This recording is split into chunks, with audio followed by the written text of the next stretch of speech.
He talks there about people flinching in the face of evil as they have killed tens of thousands of innocent children. No, I think these countries are aware of what evil is and what it looks like, the acts that it's perpetuating and the lies that it tells to try to ward off the culpability for the acts that they have committed. The fact that there has been some international solidarity with Palestine is not an indictment of those countries. It's an indictment of everyone who hasn't yet joined it, including the country that unfortunately we are broadcasting from for this show. The Assembly will hear an address by His Excellency Benjamin Netanyahu, Prime Minister of the State of Israel. Please order in the hall. Please order in the hall. Please order in the hall.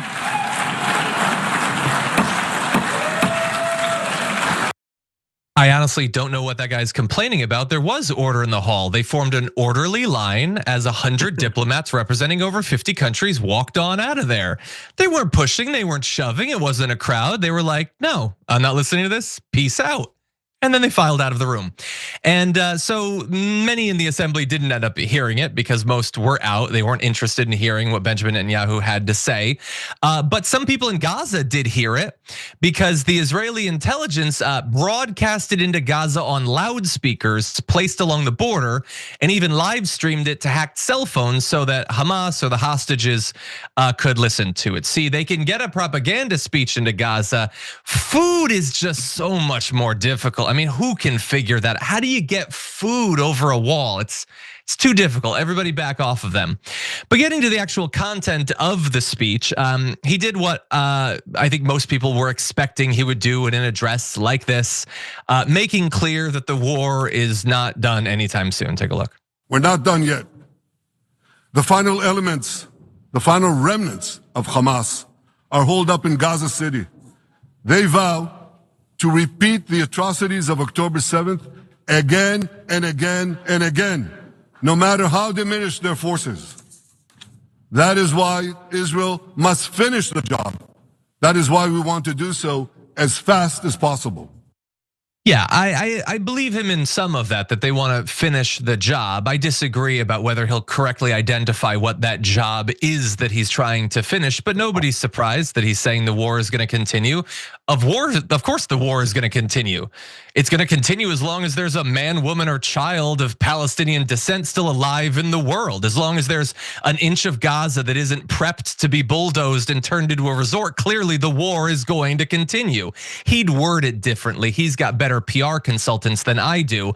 But I think most people at this point understand what the point of all of this is, what the point of these speeches are, what the point of the war is. And bear in mind the context for this is that more and more countries represented in the UN have now voted to acknowledge a Palestinian state and are being very critical of Israel for the war crimes they're committing on a daily basis. And Netanyahu also fit in time to complain about that. Many world leaders buckled. They buckled under the pressure of a biased media, radical Islamist constituencies, and anti-Semitic mobs. There's a familiar saying, when the going gets tough, the tough get going.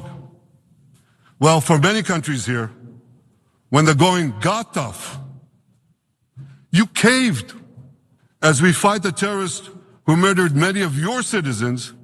You are fighting us. This is not an indictment of Israel. It's an indictment of you. It's an indictment of weak-kneed leaders who appease evil rather than support a nation whose brave soldiers guard you from the barbarians at the gate. They're already penetrating your gates. Yep, the remaining fragments of Palestinian society are the barbarians at the gates. Any day now, Canada will be invaded by the 2nd Infantry of Palestinians busting down the door. He talks there about people flinching in the face of evil as they have killed tens of thousands of innocent children.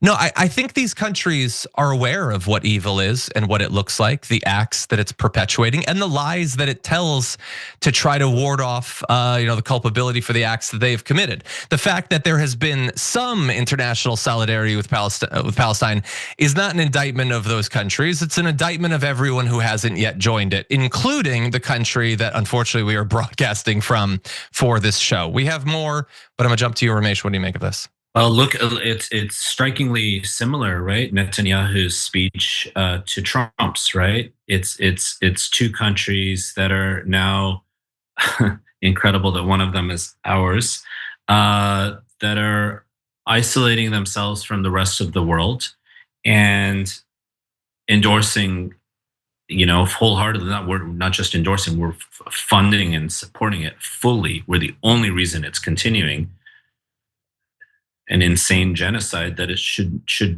never occur. Like we should never have mass genocides on this planet, And I know it's not the only genocide that's occurred, including in recent years, but it's berating the UN, which is basically, and it's the same thing Trump did, right? Basically telling the rest of the world, you guys suck, and we are not with you anymore. So what's going to happen, right? And just this key point, can't say it enough. The only reason this is continuing to happen is because of the United States. Okay, it's great that a number of countries supported the idea, or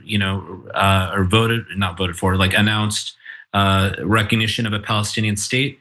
But that's not enough, right? If you look at what happened during the South African apartheid state, and by the way, it's remarkable how South African leaders are a huge part. They're on the flotilla as well. Mandela's grandson is on that flotilla, heading to Gaza. That it's. If you look at that state, what crippled it were economic sanctions and boycott and divestment, right?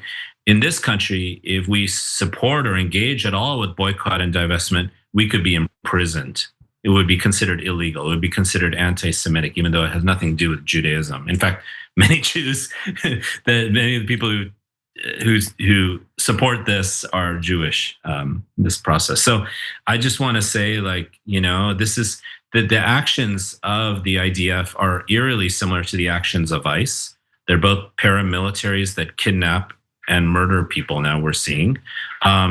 And just think about the parallels also about the ideas of relocating Palestinian peoples to some third state where they'll basically be a refugee population, marginalized population, and how similar that is to what ICE is doing with people it's detaining here in LA and elsewhere and trying to push them out to random places in the world that have nothing to do with where they're from, such as Sudan, South Sudan, Libya, etc. So yeah, it comes down to that, right? It comes down to kind of kidnapping paramilitary, or actually just standing up for people not being murdered. Yeah, I'm not gonna lie, it's kind of tough for me to stomach any of this guy's public remarks, because rarely does he do anything but lie and spew just hateful propaganda. It's tough. And the thing that kills me is that the bile he's able to spew is he's only capable of doing this because of they're being buttressed by the American government. They say it all the time in Israeli media. In the Knesset, it's like we could not do any of this without America's backing. They couldn't do this on their own. And so to know that our leaders have the power to put this genocide to an end and they don't, it just kind of kills me. Like, even just watching that clip, he's like, oh, they say every day they want to do another October 7th. And I'm just like, man, we've all seen the videos and pictures of what you guys have done in Gaza. And you mean to tell me that these people are just as capable now of perpetuating what they did on that atrocity on October 7th as they are today? That's a complete failure. That's an indictment of the strategy. Like, what are we doing if that's the case? Which we know it's not. Is the security of Israel is not under threat by Hamas. What happened on October 7th was a security breach. They kind of were sleeping at the wheel, and it allowed for these militants to come in and do an atrocity, and it was horrible. But for us to sit here and believe that they're just as much in danger right now today is you got to be an idiot to believe that. And just his finger wagging, and the sort of bravado that he speaks with, it kind of makes me sick. I'm not gonna lie. Yeah, no, 100%. And also the idea that like, okay, so is it likely the case that there's somebody in Hamas that wishes they could do on October 7th every day? Probably. You know why he's telling you that? So that you will use that hypothetical to ignore the October 7th that they do every week. Not hypothetical, that they do. I mean, they've done what? 1, 2, 3 October 7ths of civilians just waiting for food in lines, let alone all the others. And it was tragic. You know what else is tragic? Dropping a building on families, blowing kids apart, setting them on fire. IDF snipers blowing their heads off, blowing their bodies in half, targeting the kids. 82% of those who have died have been civilians. Those are not hypotheticals. Those have happened every day for a couple years now. And Netanyahu is doing his little propaganda tour so that you will shut the hell up and let them keep doing it. So that they can kill the next 100 civilians, the next 1,000 civilians, the next 10,000 civilians, and you'll just shut up about it. And they will gradually corral the rest of the population of Gaza down into the extreme south so that they can be packed up and shipped off. So that the few who haven't been murdered by the Israeli government will have the land stolen from them, but they'll be sent to slums around the world, and that'll be it. Their society will be gone, their land will be stolen, their civilization will be ended. Everybody shut up because of hypotheticals and just let them do an ethnic cleansing, okay? Because some deranged terrorist who imagines insanely that they could ever do anything to Israel, he might want that. So you should just let the worst war crimes on the face of the earth go forward. And not only should you shut up about it, but you should keep paying your taxes so that that money could be sent to Israel, the weapons could be sent to Israel so that we can help to perpetuate those war crimes on a daily basis. That is what the point of the speech was. And I apologize for going on a long time. Yeah, I know our audience has heard so much about this already. It's just for me, honestly, when I hear these guys speak in public, let's just like, if we carried their logic down the road, right? Like, let's just say one of the groups that Israel has declared their mortal enemy, right? Like, okay, our enemy are Hamas, our enemy are the Houthis in Yemen, our enemy are Hezbollah, our enemy are the Iranian nation, right? Let's just say they carried out a strike, okay?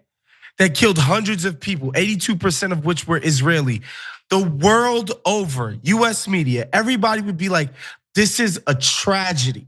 This cannot happen again. We need to, it's all hands on deck to make sure this never goes on again. In fact, we need to treat that country like a pariah nation. They're done. Much less they continuously carried out these attacks over time. And tens of thousands of Israeli children were killed by the Iranian military in what they deemed to be a war. 82% casualty rate. Everybody would condemn this. Everybody would, and rightfully so, would be like, this is some of the most horrible stuff we've ever seen perpetuated in our lives. And yet this guy gets to go at the UN and pretend that he's fighting this just war against this ragtag group of pea shooter having dudes in Palestine. It's just, it's crazy to me. Two other quick things, right? Like, one is a little ray of hope is I feel like the vast majority of people around the world, perhaps the vast majority of governments around the world, are against this at this point. They know are at an enough is enough point. I hope the vast majority of Israelis are as well. I'm not sure. I know they've had lots of protests, but just think about that, right? The vast majority of people are against this. Yet this occurs because of just a few interlinked forces that have such deep amounts of power. And the only other thing I just wanted to add is it's incredible the parallels between this and 9/11, 2001, right? It's just everybody just think about the parallels of this and ask if you want this to occur again and again and again in our world, and whether we can end this time. And just the last thing is, I just think it's really, we have to think about how to shift power and how to transform and change this power, because it's not just the aid, John, to the Israeli government. It's our military contractors, including our technology companies, that are taking windfalls off of our taxpayer money that is funding these companies to basically be complicit in mass genocide and surveillance, by the way. Every time you ring the bell below, an angel gets his wings. Totally not true, but it does keep you updated on our live shows.